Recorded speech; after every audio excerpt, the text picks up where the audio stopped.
Un gusto, muy buenas tardes a todos y todas, que contentas de poder iniciar este segundo coloquio, este segundo encuentro. Le damos la bienvenida mientras se van sumando a todos y todas. Eh, este es el segundo encuentro coloquial. Le habla Ángeles Ferreira, soy doctoranda del programa de Educación y Sociedad de la Universidad de Barcelona, en el marco de la segunda edición de los encuentros de actualización y debates contemporáneos en educación y sociedad, vidas docentes, políticas educativas y pedagogías feministas. Le damos la bienvenida a este segundo encuentro que lleva el nombre Pedagogía y Política, los sistemas educativos y los problemas pedagógicos contemporáneos en el debate internacional. Este es un proyecto financiado por la sexta convocatoria de Ayut de la Facultad de Educación y está coordinado por Lourdes García, Nicolás Río y quien les habla, todos pertenecientes del programa de doctorado de Educación y Sociedad. Agradecemos un poco a la Facultad de Educación de la Universidad de Barcelona y en especial al vicedecano de Recerca, Doctorat y Comunicación, Juan Llanes, por su apoyo a esta iniciativa. Aprovechemos también para agradecerle al compañero Joaquín Santiago, compañero del doctorado, que nos ha colaborado en la parte técnica de este proceso de llevar a cabo esta actividad, y a Nicolás Lodillani, que desde España se está sumando en la asistencia técnica de este trabajo, ¿verdad? Saludamos igualmente a todos y todas quienes se han sumado el día de hoy a esta actividad y nos acompañan en este webinar Zoom, así como a quienes nos acompañan en nuestra retransmisión por YouTube. Y recordamos que esta actividad pueden seguirla a través de las redes sociales, tanto en Instagram como en Twitter. Un poco la idea es poder conversar hoy. Voy a presentar en un ratito a nuestras dos invitados y invitadas esta tarde. La idea es poder lanzar algunas preguntas que nos permitan profundizar en el debate pedagógico actual y en esas miradas a las políticas públicas, a la política educativa. Para quienes quieran sumar comentarios, preguntas o sumarse al debate, no se olviden de sumar su comentario y su pregunta a la sección preguntas y respuestas que está en la barra inferior de la ventana, de un poco de la aplicación, ¿verdad? Entonces, recordamos a todos y todas que la sesión está siendo grabada y retransmitida por YouTube y va a quedar ahí también. Presento primero a nuestro profesor Gary Anderson, profesor de la Universidad de Nueva York. Es ex maestro, director y profesor investigador. Actualmente se encuentra investigando en el campo de la política educativa. Lo que encontramos en sus presentaciones es que busca encontrar formas en que la investigación educativa pueda informar y ayudarnos a generar mejores políticas educativas, ¿verdad? Ha trabajado en temas como política educativa, la nueva gobernanza, redes de nuevas políticas, liderazgo educativo, micropolítica organizacional, privatización y el impacto del neoliberalismo global en la educación. Una de las preocupaciones centrales y la que nos llama mucho la atención para poder discutir hoy es un poco esa dimensión simbólica del liderazgo educativo y la forma en que los administradores gestionan su significado, es decir, estos discursos dominantes en educación, ¿verdad? Entonces, le damos la bienvenida a Gary Anderson. Gary también compartió con nosotros 2 artículos que vamos a estar compartiendo con los asistentes de modo de poder leer un poco sus reflexiones y sus trabajos de investigación. Por otro lado, tengo el gusto de presentarle también a Adriana Puigros. Adriana es pedagoga y política, docente e investigadora de la Universidad de Buenos Aires y de la Universidad Pedagógica Nacional de Argentina. Ha sido electa durante varios periodos como diputada nacional, presidenta de la Comisión de Educación, la Cámara de Legisladores y directora general de Educación de la provincia de Buenos Aires. También fue secretaria de Ciencia y Tecnología de la Nación, ¿verdad? De Argentina. Hoy dirige la revista de investigación educativa RAIE de la Universidad Pedagógica Nacional.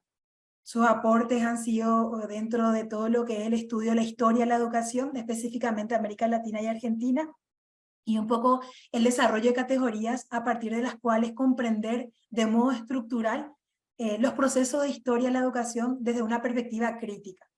Entonces, le damos la bienvenida tanto a Gary y a Adriana, que tanto han aportado y que tanto nos permite mirar de forma crítica la educación, la historia educativa, ¿verdad? Un gusto, Gary, un gusto, Adriana. Y les parece, iniciamos con una ronda a ambos para meternos un poco en el tema con una primera preguntita que son, según ustedes, ¿cuáles son las principales tendencias de las agendas políticas educativas actuales? ¿Y cuáles serían en sí las líneas centrales de las reformas o transformaciones educativas que se están implementando, ¿verdad? Y después continúo con la siguiente pregunta, pero un poco saber qué se está debatiendo en política educativa actualmente, ¿verdad? Y cómo se mira esa tendencia en nuestros territorios. Entendemos, tanto Gary y Adriana estudian América Latina, pero tienen también esa perspectiva más global, y Gary también tiene esta mirada a lo que es el norte de América en general, ¿verdad? Entonces, desde esos territorios, saber un poco cómo pueden observar las tendencias en las políticas educativas.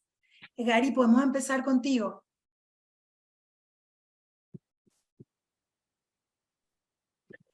Bueno, gracias por la invitación, Ángeles, y es un honor estar con ustedes, y me encanta la idea de que los estudiantes de doctorado tengan su propio espacio para invitar ponentes.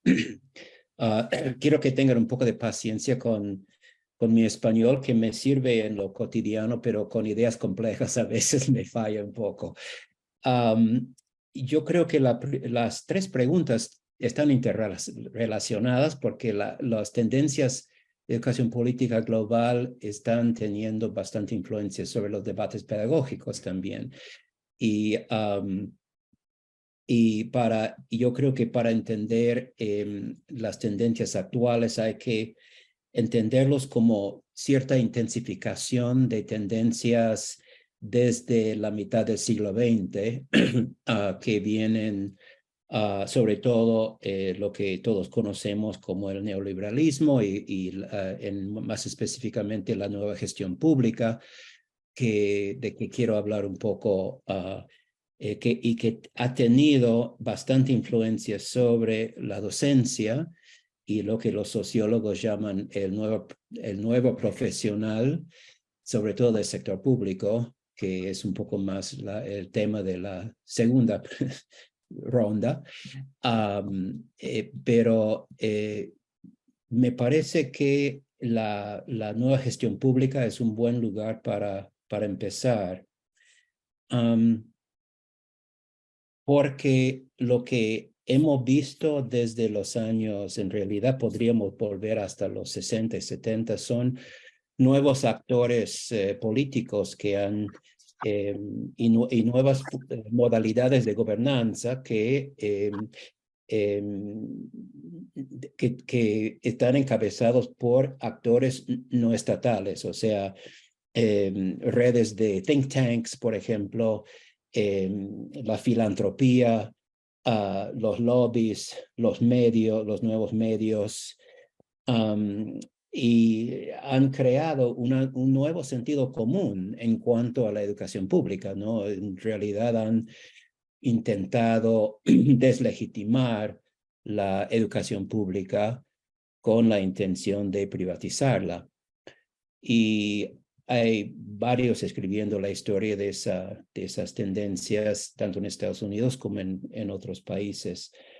Y lo que creo que es importante entender, que la nueva gestión pública entra a los países en distintas formas y se manifiestan en distintas formas.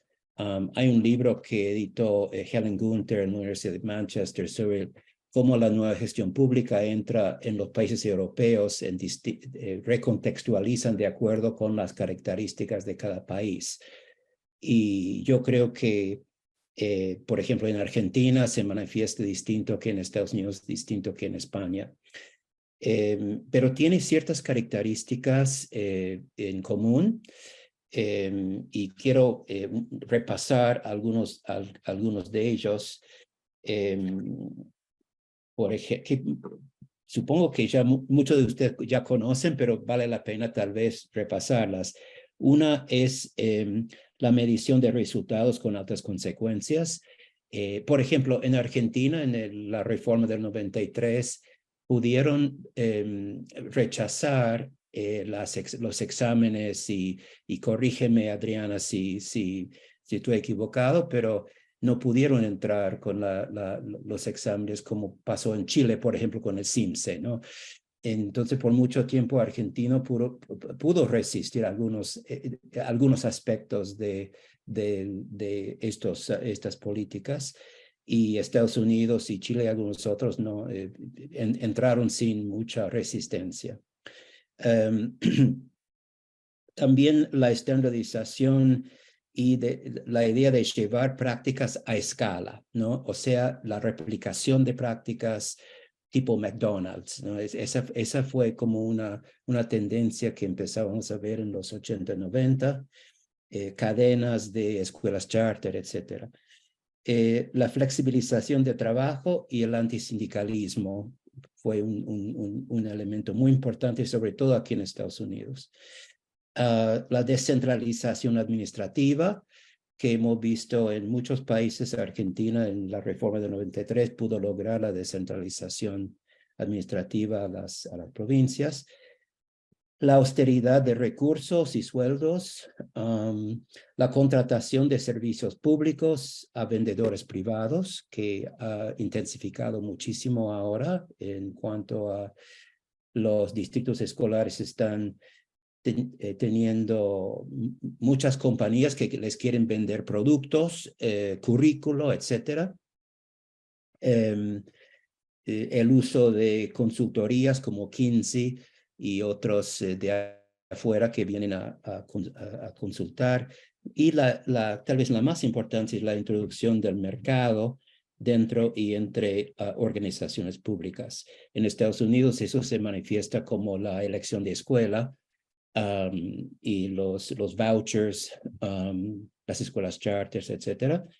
En Argentina, Chile y creo que en España también, el subsidio de las escuelas privadas que preceden el neoliberalismo, ¿no? Que tengo entendido, y Adriana puede aclarar, en Argentina entró la subvención en los años 40, ¿no? Por la Iglesia Católica, etc.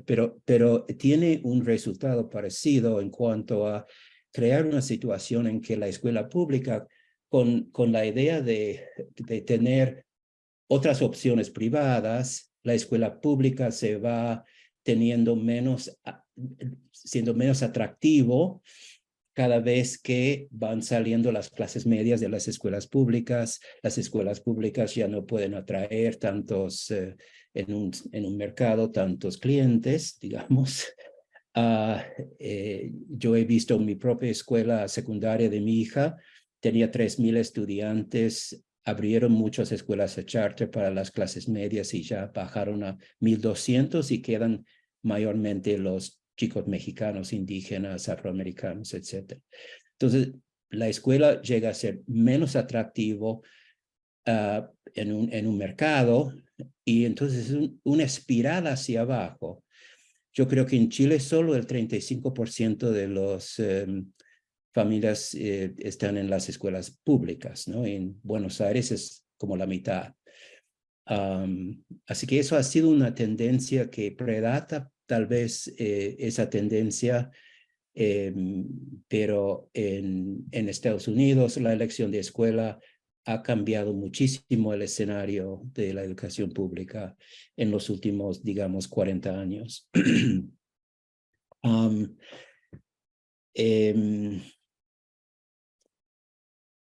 Tenemos...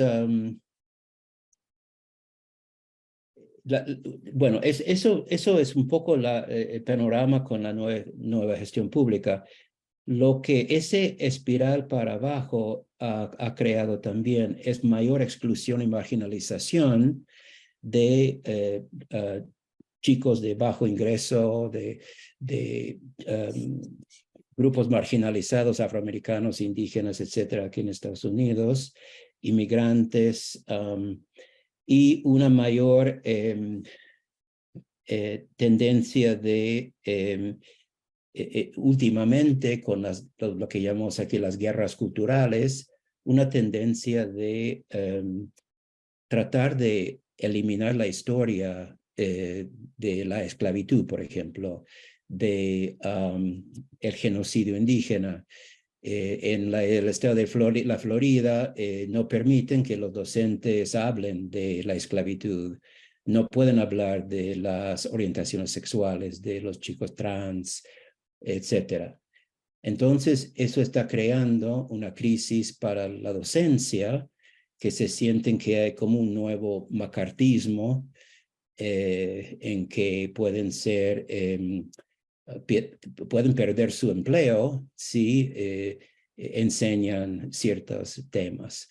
Se parece un poco a los años de la dictadura en Argentina, ¿no? La famosa escena de la historia oficial de la docente que no podía enseñar la historia. Estamos viendo algo parecido, no a tal extremo tal vez, pero es preocupante la situación ahora aquí en Estados Unidos. Y como el dicho dice, cuando Estados Unidos estornuda, el mundo se resfría. Entonces, las tendencias acá a veces se pasan a otros países. E incluso quería mencionar un red think tanks que se llama Atlas, que no sé si están conscientes, pero Atlas tiene más de 100 think tanks. Su sede está en Washington y tiene 100 think tanks en Latinoamérica y 120 en Europa. Y todos son think tanks neoliberales promoviendo un nuevo sentido común a través de la promoción de ideas neoliberales. Entonces hay que tomar en cuenta esos nuevos actores políticos que están detrás del escenario, controlando los discursos, los medios, etc. Yo creo que tomé bastante tiempo, así que voy a pasar a Adriana a que siga. Bueno, en primer lugar, bueno, gracias, Gary. Además de que es un gusto estar acá contigo. Muchas gracias a los organizadores de este evento. También coincido en que es muy alentador el hecho de que haya un espacio en el doctorado de la Universidad de Barcelona coordinado por estudiantes y además que estén en diversos países, ¿no? O sea, el hecho de que debe haber en este momento en 5 países conectados en la gestión de esta actividad, ¿no? Más todos las personas que hayan entrado desde otros lugares. A mí me parece que eso es muy interesante desde muchos puntos de vista. Uno de ellos tiene que ver con algo que mencionaba Gary recién, que es, bueno, es decir, cuando ocurre algo en Estados Unidos, el mundo, todos los que estamos supuestamente en el patio de atrás, o los que, como diría no sé, secretaria de Defensa o una alta autoridad militar dijo el otro día, ¿no? O sea que los recursos de América Latina en realidad son de Estados Unidos, ¿no? Bueno, lo dijo el senador Monroe hace un siglo, hace 2 siglos. De manera que, digamos, yo creo que el hecho de que conversemos, ¿sí?, en conjunto sobre este tema es indispensable, sobre este y muchísimos temas, ¿no? O sea que es un momento como para ser muy conscientes en donde están situados los diversos poderes y, bueno, esta discusión sobre el multilateralismo o las posturas distintas de los países es una discusión de enorme actualidad y no es una discusión ajena para nada al tema educativo, ¿no? De manera que esto, digamos, como introducción. La segunda cuestión que también dejó planteada Gary es el tema de la educación pública y privada, en primer lugar en un sentido histórico, ¿no? Durante el siglo XX, la discusión más fuerte fue sobre este tema, ¿no? La discusión más fuerte fue la competencia entre la escuela pública y la escuela privada tradicional, ¿sí? Es decir, las escuelas privadas en los Estados Unidos o en Europa y las escuelas privadas en América Latina, efectivamente, en casi todos los países subvencionadas, y en la Argentina desde los años 40, en realidad desde fines de los 30, en el año 43, y luego fue, bueno, no importa, eso es dentro de la historia argentina, pero efectivamente es, como dijo Gary, en los años 40 cuando se establece la subvención, es decir, la ayuda del Estado para las escuelas privadas, en particular para pagar los salarios docentes en las escuelas privadas. Ahora, ese modelo, el de escuela pública, escuela privada, que fue un modelo en donde, bueno, cuando yo era estudiante, en el año 58, 59, 58, hubo una gran confrontación en la Argentina, en donde la defensa de la escuela pública se unía a la defensa de la educación laica, por un lado, y por otro lado, la defensa de la educación privada, como la Iglesia era el principal, digamos, proveedor de educación privada, no el único, pero el principal, se armó una enorme discusión con miles y miles y miles de estudiantes en las calles, ¿sí? De hecho, dentro de mi escuela, yo estaba en la escuela normal, es decir, estudiando como maestra, y nos expulsaron al grupo que estaba a favor de la educación pública y laica. Nos expulsaron de la escuela y luego, bueno, luego hubo una resolución presidencial, nos reincorporaron. Pero lo digo para que vean la magnitud de la discusión en ese tiempo. Ahora, podríamos decir un poco arbitrariamente en cuanto a fechas, en el siglo XXI la discusión es otra. Y esto lo acaba de describir Gary. Hoy no estamos discutiendo sobre si la escuela privada pública o la escuela privada estatal. Hoy estamos discutiendo la existencia misma de la escuela, por un lado, y por otro lado tenemos a alguien que no se suma como un actor más, sino que se suma penetrando el conjunto del campo educativo, el público y el privado, y es el mercado. Ese actor, es decir, que aparecía hace 20 años hubiéramos dicho, hay un actor más que se suma. Ahora lo que vemos es que no es simplemente que se suma, sino que es que penetra profundamente, de manera objetiva y subjetiva, el espacio de la educación. Y lo hace con de muchas maneras, ¿sí? Entonces, esto lo vamos a seguir abordando seguramente a lo largo de esta actividad.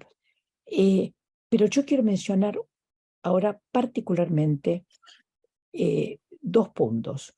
Uno es que dentro, digamos, de esta lucha, ¿sí?, por sostener la educación pública, por sostener la escuela como institución, es decir, y evitar que sea devorada la educación por el mercado y por quienes dominan el mercado, porque en el mercado, tiene nombre y apellido en todos los países, ¿sí?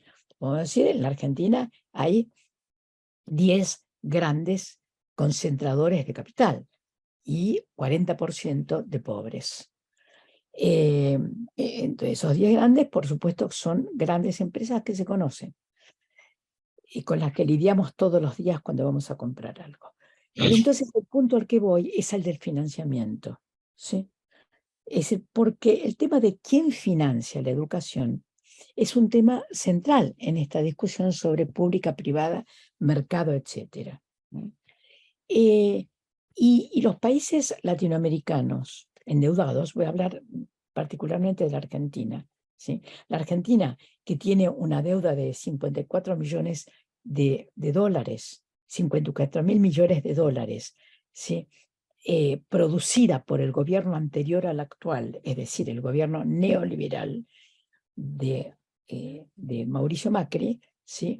Es decir, tiene que, está atada de manos para decidir el financiamiento a su educación, porque está cumpliendo con la deuda tomada con el Fondo Monetario Internacional, quien intenta poner las reglas, ¿sí?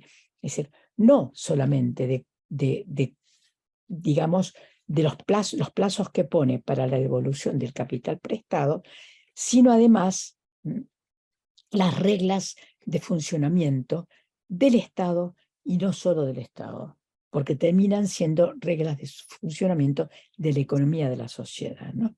En ese marco, ¿sí?, es que se discute el tema del financiamiento de la educación.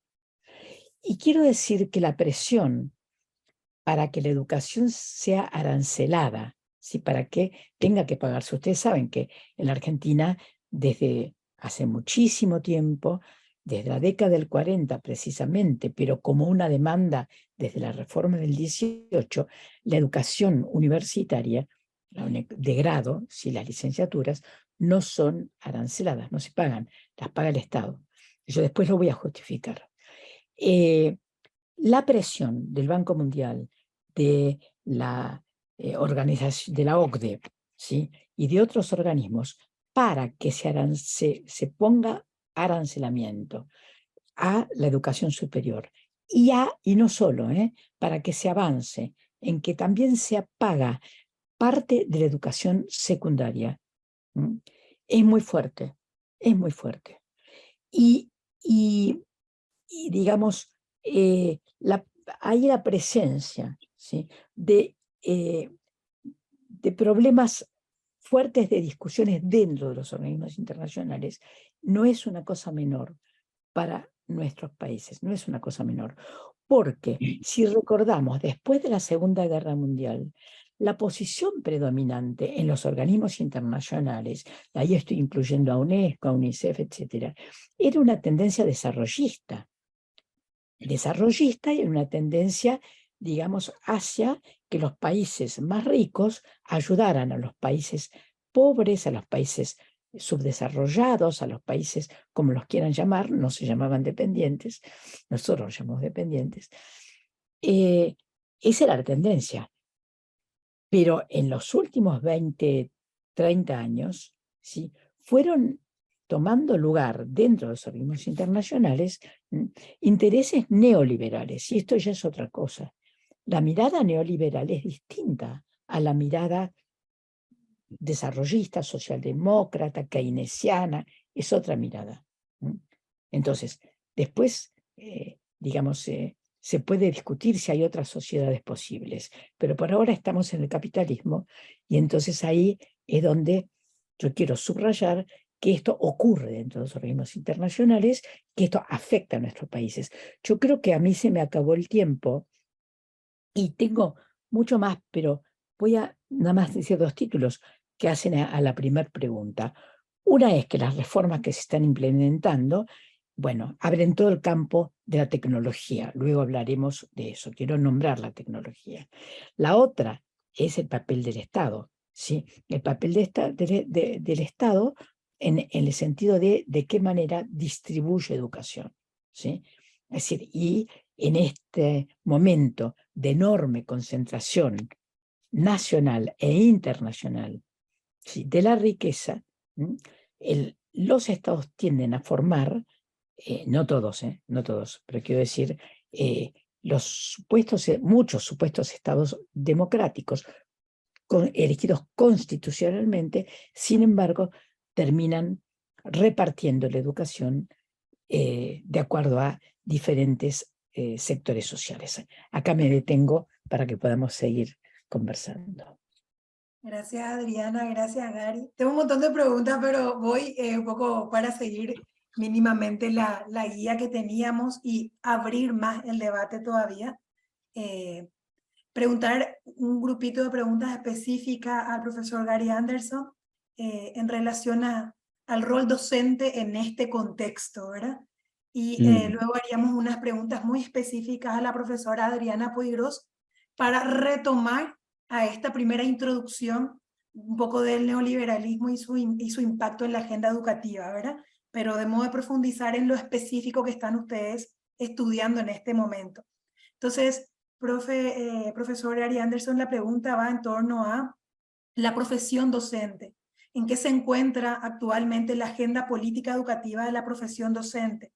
Y un poco ahí nacen preguntas que constantemente también escuchamos en los debates educativos de los medios de comunicación. Si los docentes actualmente y las docentes actualmente responden a las necesidades de los estudiantes. O sea, si se está respondiendo, y digo todo esto entre comillas, porque también me genera esa duda de qué necesidades se identifican desde los estudiantes y qué necesidades el mercado identifica también para los docentes, ¿verdad? Para exigirle a los docentes, ¿verdad? Y un poco también cuáles son las condiciones laborales actuales de estos docentes y cómo están las organizaciones docentes para responder a este escenario. Digo así muy general, pero más para poder disparar y mirar a ese actor tan principal del quehacer educativo y desde ahí hablar. Y luego hacemos las preguntas más específicas para Adriana. Gracias. Gracias, Ángeles. Tengo puesto el... Sí. Bueno, lo que voy a decir no es muy alentadora, por eso quiero dar un poco lo positivo, y es que, por lo menos aquí en Estados Unidos, hay un creciente resistencia a alguna de esas tendencias. En el 2018 tuvimos una serie de... no eran... ¿cómo se dice? Strikes. Bueno, los docentes en varios estados conservadores acá resistían porque los sueldos habían bajado tanto que ya no podían vivir, y también estaban resistiendo las reformas neoliberales que les estaba afectando en el salón de clase. La cosa que fue como el último... que los frustró tanto es que para mantener su salud, aquí la salud pública está privatizada, entonces para mantener su seguro de salud tenían que llevar un reloj que clasificaba todos sus datos de salud para que la compañía tenga esa información, y eso empezó una serie de la degradación de una cosa así para un profesional, ¿no? Entonces eso empezó toda una ola de huelgas, esa es la palabra que buscaba, de huelgas. No eran huelgas precisamente porque en esos estados las huelgas eran ilegales, pero llamaban como enfermo, todos los docentes llamaban enfermo, que aquí lo llamamos un wildcat strike, pero y eso fue un movimiento en 2018 bastante fuerte a través de varios estados en el país, y ganaron bastantes mejor sueldo y otros elementos. Y ellos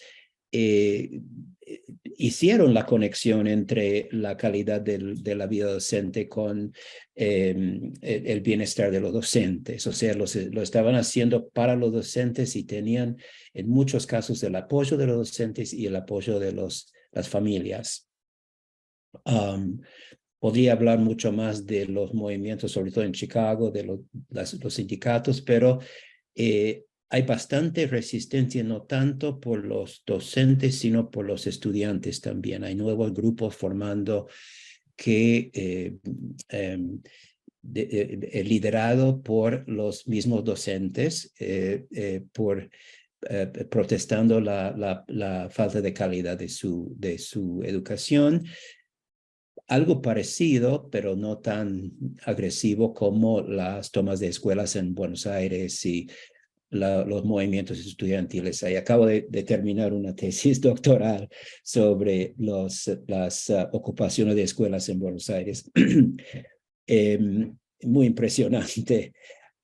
Pero claro, el problema, el efecto sobre los docentes de todo lo que estamos hablando es bastante fuerte. Y quiero empezar con un ejemplo muy específico. Acá tenemos algo que se llama Teach for America, que se enseña por América, que ahora está por todo el mundo. Supongo que hay un enseña por Paraguay, enseña por qué sé yo. enseña para todos, es un movimiento global. Eso empezó con reclutar estudiantes de universidades prestigiosas para que vayan a enseñar en las escuelas en zonas pobres. Cuando mandaron, tenían 5 semanas en el verano de preparación solamente, o sea, solo tenía su diploma de la universidad y 5 semanas de preparación, y los ponían en aulas en zonas de pobreza, o sea, en lugares que no son muy fáciles de enseñar, ¿no? Ellos no tenían mucho éxito, o sea, se salían en 3 meses, se salían después de 1 año. Entonces, David Levin, que fue alumna nuestra en nuestra maestría hace tiempo, empezó una escuela para crear como un microclima para esos docentes para que pudieran tener éxito.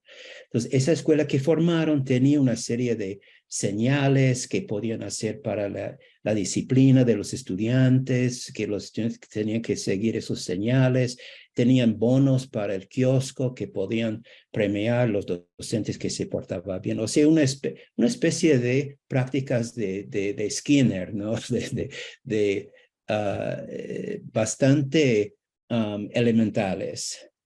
Y yo creo que eso ha sido un poco la tendencia en las escuelas en general, de crear un currículum mucho más estandarizado. O sea, estamos acostumbrándonos al hecho de que los docentes que entran a las escuelas no están muy bien formados. Por ejemplo, en el estado de Texas, el 62% de los docentes están formados en compañías con fin de lucro. O sea, ya no en las universidades. Nosotros podríamos formar una compañía mañana y hacer un advertisement para docentes para ganar, qué sé yo, ganar plata. O sea, el sistema está siendo bastante degradada en ese sentido por la privatización en muchas dimensiones, ¿no? O sea, la infraestructura del sector público, hay un vaciamiento de la infraestructura pública, que sea en los hospitales, en las escuelas, la policía, y todos están regidos por alguna especie de estadística. La policía, por ejemplo, tiene su cuota mensual que tienen que tener estadísticamente de arrestos, por ejemplo. O sea, las enfermeras lo mismo, los docentes ahora lo mismo. O sea, otra vez el efecto de la nueva administración pública está teniendo su efecto en el salón de clase y en el profesionalismo o el desprofesionalismo de la docencia. Los sociólogos lo llaman la distinción entre profesionalismo ocupacional y organizacional. O sea, el profesionalismo de adentro y desde arriba. En el profesionalismo ocupacional, el docente utiliza su juicio profesional para tomar decisiones en el salón de clase. En el profesionalismo organizacional ya se tienen que tomar las decisiones de acuerdo con el currículum estandarizado, con vista a los exámenes. Es una forma de control a distancia, ¿no? En lugar de control interno a través de la supervisión profesional. Y esto ha sido un cambio muy importante de este nuevo profesional. Ya no tiene el repertorio de metodologías en el salón de clase, y eso cae sobre las escuelas donde van los chicos de los barrios pobres. O sea, eso no afecta tanto a los suburbios o las escuelas de clase media, que todavía tienen docentes bien preparados, creativos, pero lo que estamos viendo es que las escuelas en zonas marginales están teniendo estas escuelas y aún peor, están teniendo cada vez más una educación virtual. Volviendo un poco a la tecnología que mencionó Adriana, ¿no? El efecto de la tecnología. Las escuelas virtuales están creciendo, son con fines de lucro, son compañías que los proveen y son de muy mala calidad, pero reciben la misma cuota de dinero del Estado que las escuelas tradicionales, ¿no? Entonces, las ganancias son enormes. Lo que a mí me parece que no se trata de volver atrás a una época de oro del profesionalismo, la escuela pública cuando era, no hay que romantizar la escuela pública porque en los años 60 y 70 gente como yo y supongo Adriana estábamos criticándolo como reproductora de desigualdades sociales, ¿no? Con el trabajo de Bourdieu y Bolsiguientes y todo eso. Entonces, la escuela pública nunca logró su potencial de democratizar la sociedad, etcétera. En general, las escuelas públicas a mí me parece que más bien reflejan la sociedad que lo transforman. Pero y hay que trabajar para crear un profesionalismo más democrático, más activista, más participativa, más solidaria con las comunidades marginadas y para resistir la nueva gestión pública. Y voy a terminar ahí porque ya creo que usé mi tiempo. Pero un gusto escucharte, gracias profesor. Gracias. Siguiendo un poco esta última partecita de Gary, es que también se une, me parece, con estas preguntas que habíamos pensado para Adriana, que era pensando un poco el rol del gobierno en esa experiencia de dirección y de gestión educativa, ¿verdad? Un poco cuáles son las reales posibilidades de gobiernos que se planteen una educación distinta, ¿verdad? ¿Cuáles son esas limitaciones que se encuentran en este momento? Creo que también entra mucho la pregunta de cómo entendemos el Estado y cómo el gobierno también es un actor más, ¿verdad? No, más, o sea, podríamos entrar a profundizar un montón de ello, pero me gustaría también, de por ahí un poco más simplista e ingenuo de mi parte, perdón la pregunta, saber un poco de esos límites, esas posibilidades de la gestión de los ministerios en cuanto a las políticas educativas o las carteras de educación actualmente.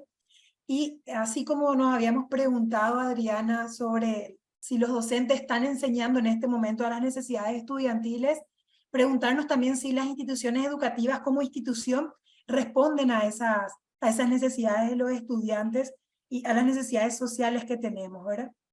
Y como último, este paquete de preguntas, ¿qué importancia tiene para la sociedad la participación y el compromiso del gobierno escolar, ¿verdad? O sea, de que existan gobiernos propios escolares, ¿verdad? Nada, este grupo de paquetes de preguntas te dejamos, Adriana. Bueno, es decir, en primer lugar, no es posible contestar las preguntas más generales que hiciste, porque, digamos, no hay una respuesta sobre si el Estado, el gobierno, no hay un Estado, un gobierno, sino que, digamos, el conjunto de lo que está planteando debe situarse territorialmente. Es decir, no es lo mismo, digamos, la inversión pública en un país rico que en un país pobre. Pero también lo más importante es qué tipo de política tiene un gobierno y en el marco del tipo de política que tiene un gobierno, cuál es la opción política de ese gobierno, se puede empezar a ver qué posibilidades tiene o no tiene. Pero no hay una esencia, algo esencial, por lo cual el Estado es bueno o el Estado es malo, el Estado puede o el Estado no puede, sino no, digamos, es decir, el Estado chileno de la época de Pinochet no es lo mismo, ¿sí? que el Estado, que el Estado chileno actual, y sobre todo el gobierno, ¿no? Es decir, el gobierno de Colombia actual es un cambio muy importante, ¿sí? respecto a muchos gobiernos anteriores y que pone en marcha políticas educativas que son acorde a esa búsqueda, ¿sí?, que tiene el nuevo gobierno colombiano de una pacificación del país, ¿sí?, y de un reequilibramiento de la sociedad. Entonces, digamos, o el gobierno de López Obrador de México comparado con los gobiernos de derecha, o en España el gobierno del PP comparado con el gobierno actual, ¿sí? O sea, tienen perspectivas distintas. Entonces, digamos, la pregunta en términos generales no se puede contestar, porque si no, habría que ir hacia otro plano muy distinto que no creo que quepa, y tampoco sé si lo podemos contestar, que si es posible otro tipo de sociedad. O sea, si podemos pensar en otro tipo de sociedad. Y me parece que estamos un poco limitados en ese sentido ahora.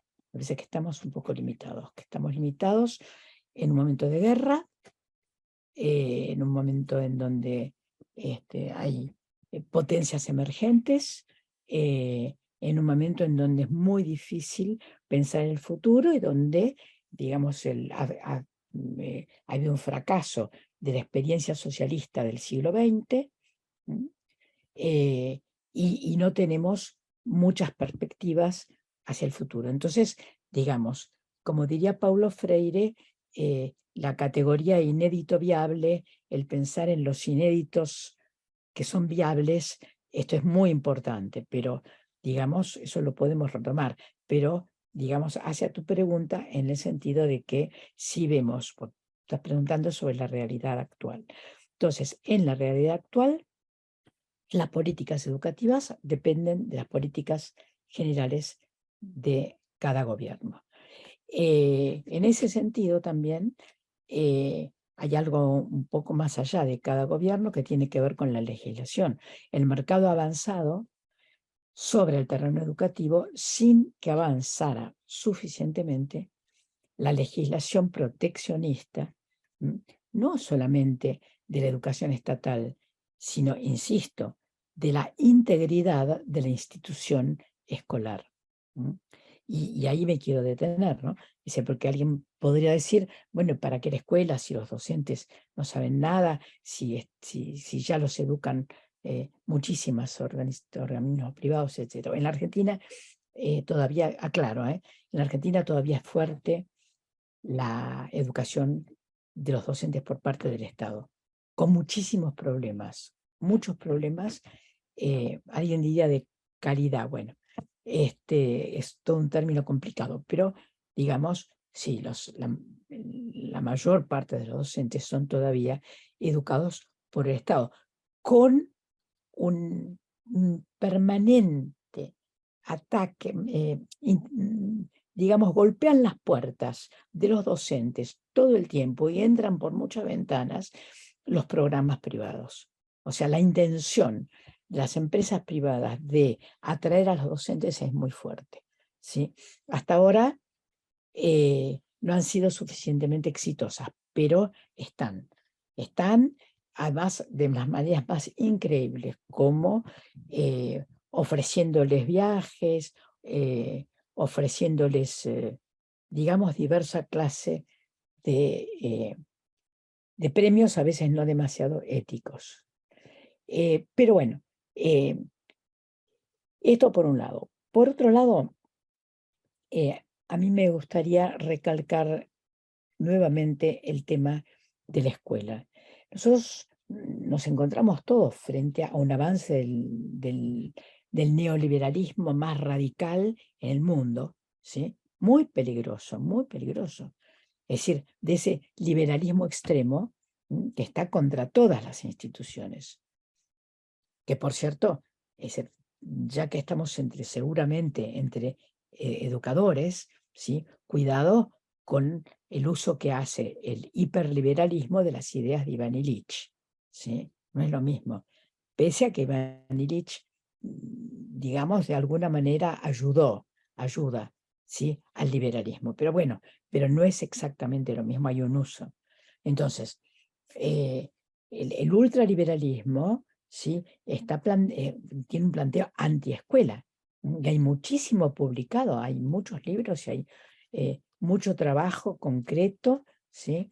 Es decir, desde muchos gobiernos de latinoamericanos y otros de posturas hiperliberales que ahora en las últimas semanas, yo no sé si en otros países pasa lo mismo, pero sí por acá hay algunos países de alrededor, está la discusión sobre la inteligencia artificial. Yo estuve siguiendo, ¿sí?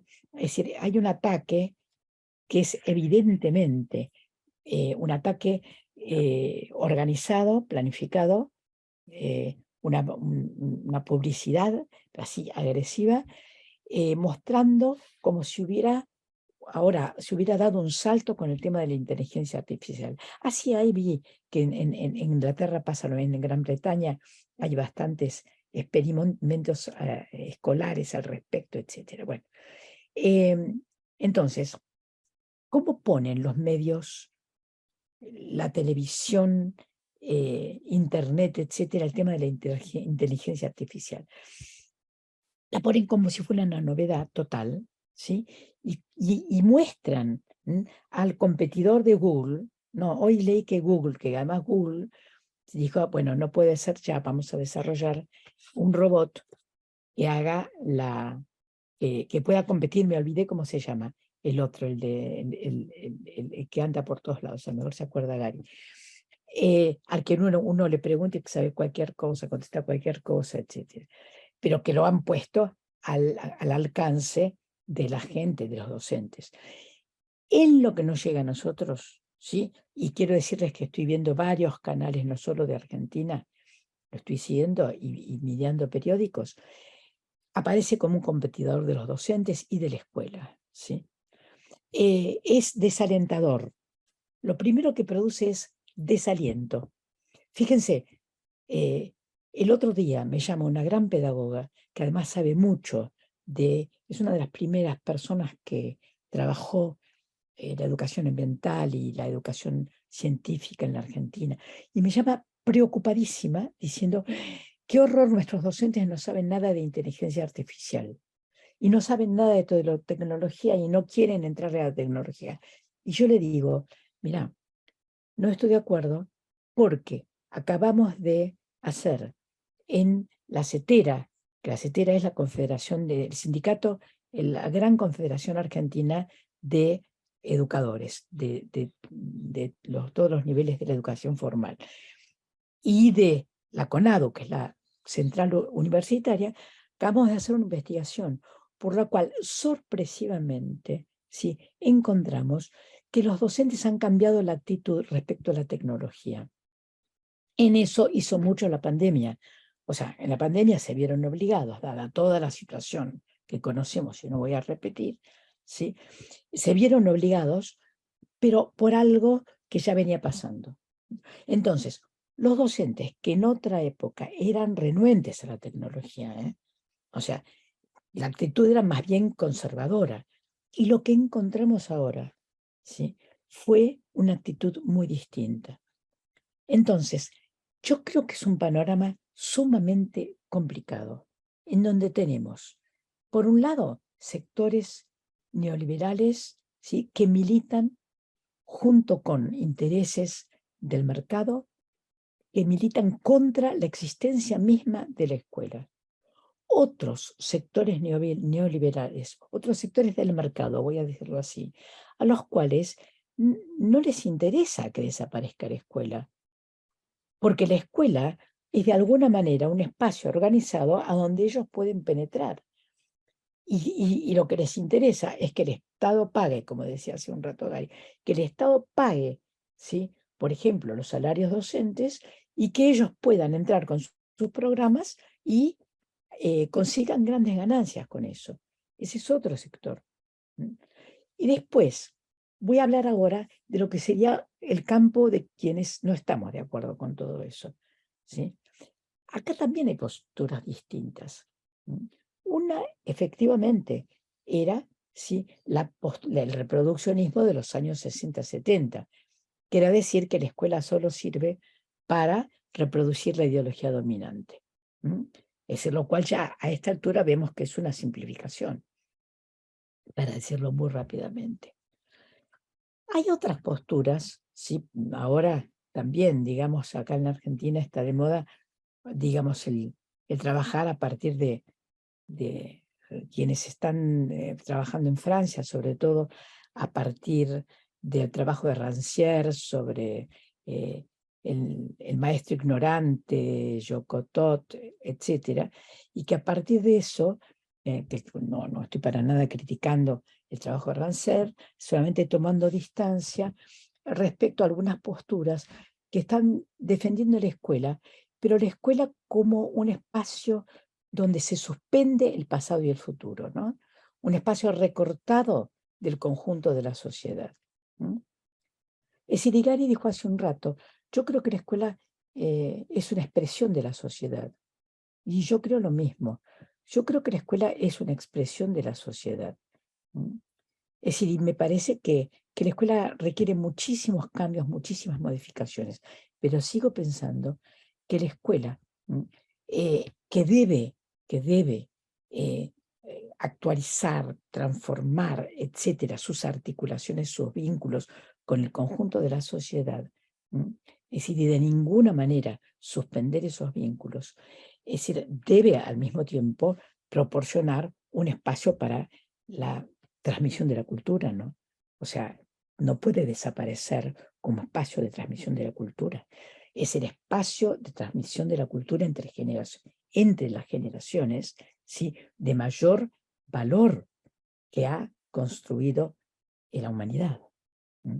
Entonces, digamos, ahora hay otros en donde se transmiten de otras maneras la cultura, pero, digamos, la educación sistemática en la cultura compleja de la sociedad actual requiere de espacios, ¿sí? Específicos que debemos cuidar. Bueno, me voy a detener acá. Muchísimas gracias, Adriana. Y un poco una última pregunta para ambos y después abrir por si alguien quiere sumar preguntas o reflexiones al grupo de estudiantes. Era en relación a esto que venías planteando, ese tercer bloque que tiene diversas posturas y que ustedes vienen estudiando en sus diferentes investigaciones, en sus históricas investigaciones. Nada, en esa mirada, las experiencias alternativas, contrahegemónicas, ¿cuáles son las posibilidades de estas propuestas, sus límites y avances en la actualidad, ¿verdad? Entiendo también cuando hablaba Adriana esa crítica a la reproducción educativa, hay quienes en América planteaban una escuela no estatal y una escuela comunitaria de los movimientos sociales en esa mirada en oposición al Estado, por ejemplo, ¿verdad? Y así hay otros tipos de propuestas. Entonces, de lo que conocen, de lo que estudiaron, ¿cuáles son las posibilidades que tienen estas propuestas de desarrollarse y sus límites también, ¿verdad? Y cómo se encuentran actualmente según lo que ustedes están pudiendo observar. No sé, Adriana o Ari, el que quiera primero. Gary. Dale. Tu micrófono, Gary.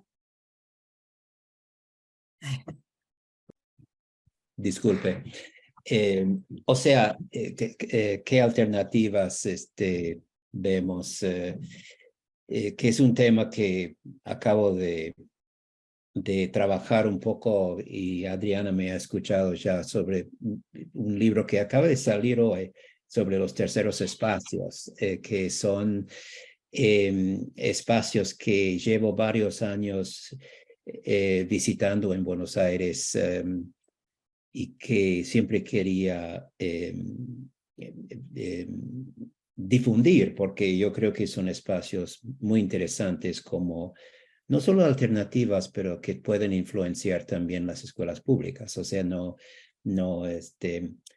pero yo creo que es importante entender la historia de las alternativas porque tenemos, tanto en Nueva York como Buenos Aires, que son las dos ciudades que estudiamos, hay toda una historia de experimentos en la educación que siempre se veían como un poco marginales y que en Nueva York en los 60 teníamos los academias de la calle, las escuelas libres, o sea, un montón de diferentes experimentos. Todos conocen algunos de los luminarios de los Cossettini en Argentina, John Dewey acá, etcétera, ¿no? Intentos de repensar, reimaginar la educación pública. Muchas veces esos experimentos estaban limitados a los grupos de élite, Montessori y todo ese tipo de alternativa, ¿no? Y son un poco esos debates pedagógicos que no sé, pero me parece que no son tan fuertes ahora que como hace décadas atrás, porque por esa misma razón de que se ha estandarizado tanto, hoy en día es como muy aceptado acá lo que llaman la ciencia de la enseñanza de lectura, ¿no? Que es básicamente la fonética. Y ya no hay debates. Teníamos debates aquí en los 80 muy interesantes sobre la educación bilingüe, sobre la enseñanza de lectura y muchas otras cosas. Esos debates ya no, tal vez no estoy en ese medio ambiente, pero no los escucho tanto como antes. Ya es mucho más difícil reimaginar la educación por la influencia de la nueva gestión pública. Pero lo que sí encontramos en Buenos Aires cuando visitaba, por ejemplo, los bachilleratos populares o distintos lugares, digamos, terceros espacios, que los activistas ahí no estaban anti-Estado. O sea, ellos decían que querían una educación pública y popular. O sea, no reemplazar la educación pública, pero hacer una educación pública y popular, o quiere decir más arraigada en las comunidades, sobre todo las comunidades marginales, que la vieja escuela pública y daba una educación bastante compleja, como decía Adriana, pero mayormente a los grupos más elite o más de clase media. Y yo creo que nunca logró crear una educación democrática en ese sentido. Yo creo que es un poco lo que están pidiendo. Queremos lo bueno de las escuelas públicas, pero lo queremos para todos los estudiantes, ¿no? O sea, comparado con, me interesó mucho, Adriana, tu descripción de las luchas de los 60, 50 sobre la educación laica, ¿no? Que fue un poco los términos del debate en esa época. Y ahora yo creo que están tratando de crear un discurso de educación pública y popular, o sea, que realmente responde a la historia, todos los aspectos de la historia que en Estados Unidos ahora están censurando. O sea, están censurando la historia. No quieren que enseñen la historia de los genocidios, de la esclavitud. ¿Por qué? Porque creen que va a hacer a los blancos sentir culpables y traumatizados. Imagínense que la trauma no es de los chicos blancos, es de los otros chicos, pero sería como en España que se preocupen de enseñar el colonialismo de Latinoamérica para no hacer a los chicos españoles sentirse culpables y traumatizados, ¿no? Es un poco, vivimos como en un mundo muy loco acá ahora. Es difícil de escribir, ¿no? Es tan ridículo, ¿no? Pero yo creo que los experimentos, y por eso admiro tanto a la Argentina en el sentido de que es un país que ha preservado la historia. En Buenos Aires la historia está por todas partes, las baldosas, los centros de tutora que ahora son centros culturales, hay pocos países que han hecho tanto para preservar su historia y si han visto la película Argentina 1985, van a entender un poco la importancia que esa película tiene para una nueva generación argentina. Es algo que creo que todos los países pueden aprender, incluyendo el mío. Bueno, con eso, la educación pública y popular, a mí me encanta esa idea de mantener las características de la educación pública, pero de popularizarlo. Bueno, Gary conoce profundamente la Argentina, así que le vamos a dar la nacionalidad argentina. O sea, queremos que tenga doble nacionalidad. Yo tengo doble nacionalidad. Yo tengo mi argentina y cédula, mexicana. Yo tengo Bueno. mi cédula. En el año 73 pasé 2 semanas en migraciones haciendo cola para sacar mi cédula para poder trabajar ahí. Bienvenido. Entonces, digamos, sí. O sea, efectivamente, yo creo que hay que reconocer en la Argentina, pero en toda América Latina, algo así como un tercer sector, ¿no? Es decir, como esto en primer lugar, como, digamos, el efecto, lo que en primer lugar ha sido el efecto de los mecanismos expulsivos de la escuela pública. Yo tengo un libro que va a salir en el curso de este año, en donde tengo un capítulo sobre eso, sobre cuáles son los mecanismos expulsivos de la escuela pública, que están desde el inicio, ¿no? Y en realidad desde la escuela pública y de la escuela privada ya no pasa por público o privada, pasa por las escuelas en general, los mecanismos expulsivos, es decir, que están ahí, ¿no? Y me parece que este es uno de los orígenes justamente de que se haya desarrollado otro tipo otras formas de enseñanza, barriales, territoriales, muchas de ellas organizadas, la mayoría, por organizaciones sociales, ¿sí? Entonces, les cuento que en el año 2007 hicimos en la provincia de Buenos Aires, como ustedes saben, es la provincia más poblada del país, tiene más de 40% del país vive en la provincia de Buenos Aires, y hicimos una encuesta, una convocatoria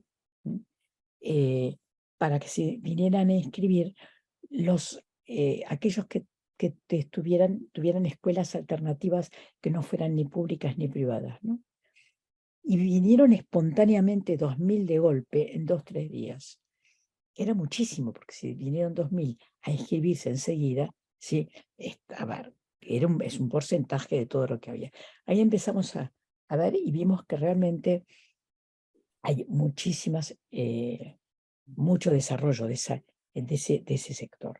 Esto también lo habíamos visto desde México en un programa que se llama Alternativas Pedagógicas y Prospectiva Educativa en América Latina, que se desarrolla ahora de la cabeza está en la UNAM y está en 5 países latinoamericanos, y también habíamos observado esto. En el año 2009, perdón, en el año 2006 se discutió también una nueva ley, que es la ley actual, una ley nacional de educación, ley que por suerte se mantiene hasta ahora a través del gobierno neoliberal, sin que la pudieran derogar, y sigue, ahora está vigente. Y en esa ley, que es la ley que ordena el conjunto de la educación, nosotros logramos que se pusiera lo siguiente. La educación argentina tiene 3 modalidades: la pública, la privada y la educación social o cooperativa, ¿sí? Es decir, reconociendo que hay lo que está llamando Gary educación pública popular, o el nombre que le podamos poner, pero que tiene tiene muchas razones para existir. También una razón que no es solo la expulsión por parte de la escuela pública, o de la escuela privada que toma ciertos sectores y no otros, también es la marginación cultural de los sectores más pobres de la población. La marginación de sus necesidades, de su lenguaje.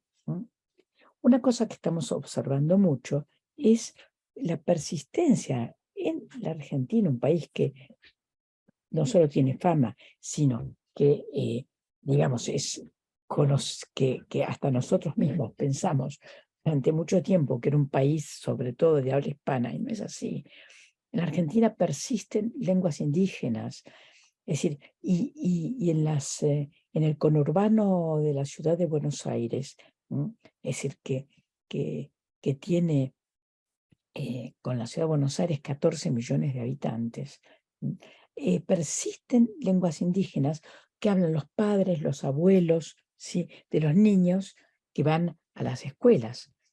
Con lo cual, cuando la escuela que habla solamente español y que niega la existencia de otras culturas, es decir, tiene en ese punto un mecanismo, ¿sí?, un dispositivo excluyente. Porque no se trata solamente de aprender mecánicamente otra lengua, se trata de incorporarla, etc. Y cuando uno se escucha, cuando tiene como lengua materna o los restos de una lengua, de otra lengua, ¿sí?, en su infancia, en su vida cotidiana, etc., eso sí es un elemento que tiene mucha importancia en el aprendizaje escolar, ¿no? Con lo cual el reconocimiento de ese tercer sector a mí me parece que es muy importante. De la misma manera, como es importante, digamos, el reconocimiento, bueno, que ya es casi parte de la ha tomado la publicidad, el mercado, etc. Pero el reconocimiento del tema género, ¿no? O sea, el reconocimiento del tema género por parte de los diferentes géneros, por parte de la escuela, porque, o sea, es muy peligroso que el género sea especialmente reconocido por el mercado, que encuentra en los diversos géneros grupos potenciales, es decir, a los cuales dirigirse de acuerdo a intereses específicos, ¿no?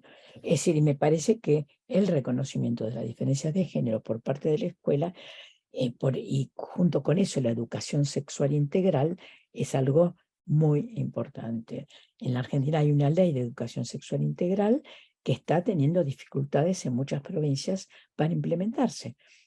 Y también en escuelas públicas y en escuelas privadas tiene dificultades para implementarse, porque le cambian el sentido o simplemente la ponen como algo más dentro de una materia y la esconden, ¿no? Hay un conservadurismo importante, que hay que tener en cuenta, ¿no? Bueno, yo me detengo acá porque creo que hay preguntas y... Sí. Ahí, comentando un poco a esta locura que dice Gary, lo difícil de poder explicar algunos debates actuales y a este último comentario de Adriana, en Paraguay poder hablar de educación sexual es un desafío enorme. O sea, estamos muy perseguidos y perseguidas por esos temas en aula. E incluso hace poco nos pedían que hablemos de acoso sin decir la palabra acoso. Entonces, los talleres tenían que ser de buen relacionamiento, para negar la palabra acoso por el miedo a que los estudiantes se sientan señalados como acosadores. Entonces, es un enorme esfuerzo para abordar una problemática, pero sin nombrarla. Y qué difícil, ¿verdad? En la persecución a los docentes en sus contenidos. Nada, un poco preocupa escuchar cómo es mundial el problema, pero emociona saber que podemos encontrarnos. Tengo una pregunta de una estudiante que envía, voy a leerles, me envió por mensaje. Respecto al rol docente y a la búsqueda por parte de privados de cooptar a la profesión, de comprarla e incluso del mercado, de colonizar el lenguaje pedagógico, hablando de competencias, de habilidades para el siglo XXI, etc. ¿Cómo imaginan un camino posible desde la docencia de reconstrucción identitaria que nos permita identificar y sostener un discurso y práctica pedagógica diferente, distinta al que propone el neoliberalismo? ¿Cuál es el rol o la pertinencia de los sindicatos en ese sentido? ¿Pueden responder a las demandas docentes hoy día? ¿Qué lugares colectivos podemos habitar para repensarnos? Y la otra pregunta que me llega, un poco para poder redondear y ir pensando juntos, es un poco el rol de la investigación en este desafío también, ¿verdad? Muchos de los que estamos hoy acá son docentes, investigadores de estudiantes de doctorado, y un poco cuál es el desafío desde esa academia que investiga para responder a esta agenda neoliberal que privatiza y saca derechos. Eso. Gary, vamos contigo, con todo el grupo de paquetes de preguntas. Bueno, en mi último estudio hicimos un estudio de los medios en el estado de Nueva York. Encontramos, porque nos interesaba precisamente esa cuestión de que hasta qué punto nosotros los académicos tenemos influencia en los medios, ¿no? Y encontramos de que estamos como en el lugar 10º de todas las organizaciones, que incluyen los think tanks, las organizaciones profesionales, las fundaciones, o sea,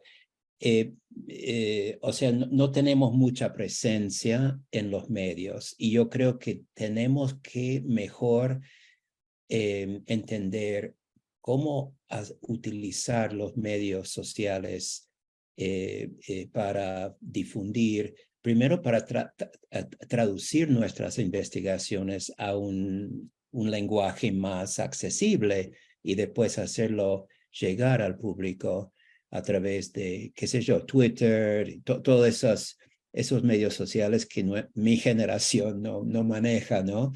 Pero que creo que algunos jóvenes están haciendo. Yo publiqué un artículo con un colega más joven que tenía una presencia en Facebook, y fue el artículo más popular que he escrito, porque él sabía cómo mandarlo por Facebook y por todos los medios sociales, ¿no? Entonces, eso es algo que creo que tenemos que aprender a ser más relevantes a un público mayor, ¿no? En cuanto a la otra parte de la pregunta, yo creo que los sindicatos, algunos sindicatos, están volviendo a su tradición de movimiento social que tenían en los años 30. Y en Argentina puede ser que todavía no perdieron ese aspecto, pero acá en Estados Unidos hubo, después de la Segunda Guerra Mundial, una especie de acuerdo con los sindicatos, de que los sindicatos podrían tener buenos sueldos, pero a costo de no ser movimiento, ya no ser movimiento social, ya no ser socialista, etc. Pero el sindicato de Chicago, por ejemplo, en 2012, tuvieron una huelga en que reclutaron las comunidades, o sea, las comunidades apoyaron por mucho tiempo la huelga, que muchas veces no sucede porque los sindicatos les atacan por ser, ¿cómo puedes dejar a los chicos sin la escuela? Los padres tienen que tener los chicos en casa y tienen que trabajar. O sea, y empezaron también otra organización político en que tenían candidatos para postular para puestos políticos, y este año hay 2 candidatos para la alcaldía de Chicago. Uno es del sindicato, o sea, uno es apoyado por el sindicato, y tienen bastante popularidad a través de toda la ciudad por el trabajo que ha hecho el sindicato a través de los años de crear un movimiento social desde Chicago. Ahora, Chicago tiene una historia ya bastante activista, ¿no? De sindicalismo y todo. Una ciudad muy industrial que tiene una historia muy violenta de los sindicatos y los paros. Pero yo creo que estamos viendo en algunos sectores un intento de no solo hacer activismo para mejores sueldos, aunque eso es importante, pero también para vernos como movimiento social con la intención de hacer cambios mayores. Sí, sí, completamente de acuerdo. O sea, tanto en que hubo alguna baja en... A ver, yo diría que en la historia del sindicalismo, ¿no es cierto? Hubo una primera etapa en donde el docente era un misionero, la docente, ¿no? Eran misioneros. Luego hubo una gran discusión sobre si había que profesionalizarse o verse como trabajadores. Esto fue una discusión importante en los años 60, 70, incluso antes, ¿no? Eso, a ver, en Chile, por ejemplo, el actual sindicato se llama de profesores de la educación, porque conservaron la cuestión de la profesionalización como muy fuerte, por eso está en su nombre, ¿no? Pero bueno, pero avanzaron hacia verse como trabajadores. En la Argentina, en el año 73 se creó la Confederación Argentina de Trabajadores de Educación, de la CETERA, que es la organización nacional, y se creó porque hubo un acuerdo entre quienes estaban por la profesionalización de los docentes y que no querían verse como trabajadores y quienes decían somos trabajadores, ¿no? Ahí había diferencias, pero lograron un acuerdo y crearon la organización nacional. Ahora, el hecho de que cada vez más, bueno, acá nosotros, en el caso nuestro, en el caso de Chile, etcétera, en el medio estuvo la dictadura, en el caso de Uruguay, luego de esto estuvo la dictadura, pero después de la dictadura, de las dictaduras, cada vez más el tema pedagógico y los temas políticos sociales, digamos, forman parte de las demandas de los docentes, ¿sí? Esto de que los docentes solo quieren que les aumenten el salario y que lo que quieren es que los dejen no ir a trabajar, etcétera, todo esto es publicidad anti escuela pública, ¿no? Con lo cual no quiero decir que no exista también aquella excepción, etcétera. Pero en términos generales, por ejemplo, en las negociaciones, en la paritaria, la mesa de trabajo conjunto, ¿no? Entre los docentes argentinos, donde está la CETERA y algunas dos más o tres organizaciones menores, y está el gobierno, ¿sí? El tema en este momento de que la tecnología educativa llegue a todos los chicos, a los sectores más pobres, es un tema fuerte. El tema de la formación docente es un tema fuerte. No son solamente requisitos salariales, ¿no? Yo creo que eso es algo que hace también a la pregunta que creo que estuvo formulada más de una vez sobre qué hacer, ¿no? Cómo contrarrestar el avance del mercado. Yo creo que el fortalecer a los docentes, ¿sí? Y el fortalecer a las organizaciones docentes es uno de los elementos que hay que tener en cuenta, ¿no? Y el de impedir que se desligue, ¿sí?, a las organizaciones docentes de los movimientos sociales, de la vida misma de la sociedad. Poco para ir cerrando esta hora y media de reflexión, la pregunta que suman es ya creo que la han respondido, pero como un último comentario para el cierre, les leo más para pensar esa última intervención, digamos, es a propósito del planteamiento sobre esta arremetida del mercado en la educación, ¿qué acciones se podrían implementar tanto en la escuela como desde los maestros? Creo que hay una preocupación general del qué hacer, ¿verdad? O sea, cómo se responde a esta agenda. Y pienso en esto que decía Adriana, cómo cuesta pensar el futuro ahora. En algún momento de las intervenciones lo dijiste, ¿verdad? Y creo que hay una intención en el discurso y es un poco la preocupación también, ¿no?, cuando pensamos en los coloquios y los temas que nos interesan. Esta preocupación en el discurso de un discurso que no te permite pensar un futuro porque no hay un futuro que exista. O sea, hay una construcción de un discurso sin futuro que actualmente lo recibimos de todos, de distintos espacios, ¿verdad? Y la escuela se está volviendo también otro espacio de reproducción de ese discurso de un futuro no posible, ¿verdad? Entonces, sumando a esta preocupación del qué hacer que nos ponen acá, pedirle una intervención a algún mensaje de cierre que nos permita decir, mira, aparte de lo que ya dice Adriana, el fortalecimiento de las organizaciones, el fortalecimiento a esta mirada y el acompañamiento del trabajo docente, que también es algo que Gary en su obra nos propone, que algo que más sumar y con eso vamos cerrando. Gary. Bueno, yo volvería a esa idea de hay en lo de lo macropolítica sea una alternativa al capitalismo y que en este momento no es muy, como dice Adriana, muy factible. Yo creo que la vieja narrativa de crear un partido de vanguardia, tomar el Estado y crear el socialismo, es una narrativa que no ha tenido mucho éxito. Y en el libro que hicimos sobre terceros espacios, estamos trabajando con el concepto del postcapitalismo en el sentido de estamos creando espacios postcapitalistas en el presente. Y muchos de los terceros espacios, los cooperativos de trabajadores, etcétera, las comunidades de desempleados como la Juanita y otros, están creando espacios que prefiguran la sociedad que queremos tener en el presente, ¿no?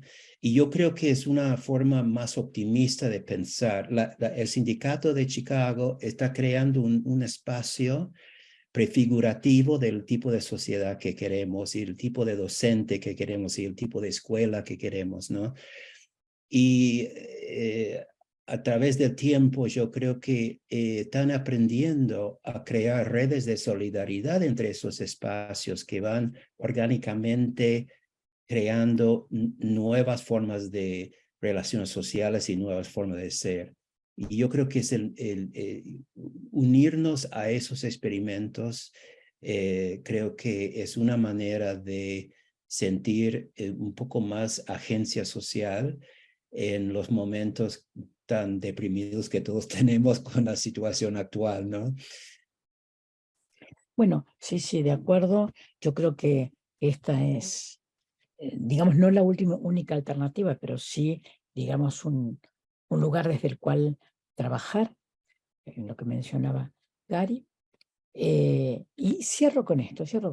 A mí me parece que el tema es no nos rindamos frente al discurso neoliberal, que es un discurso que es profundamente deprimente.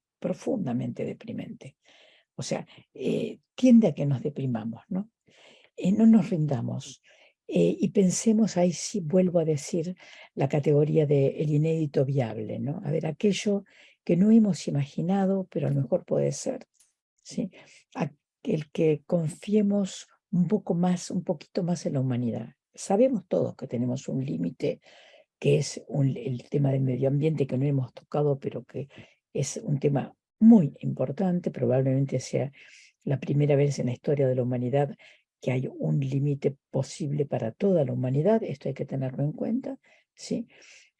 Pero al mismo tiempo no nos podemos rendir diciendo ya todo se acabó, porque la historia es compleja y la humanidad ha salido de situaciones muy complicadas, con lo cual cuando se abre un espacio, como por ejemplo el de las diversas organizaciones sociales, etcétera, todo el espacio que marca Gary, u otros espacios, ¿sí?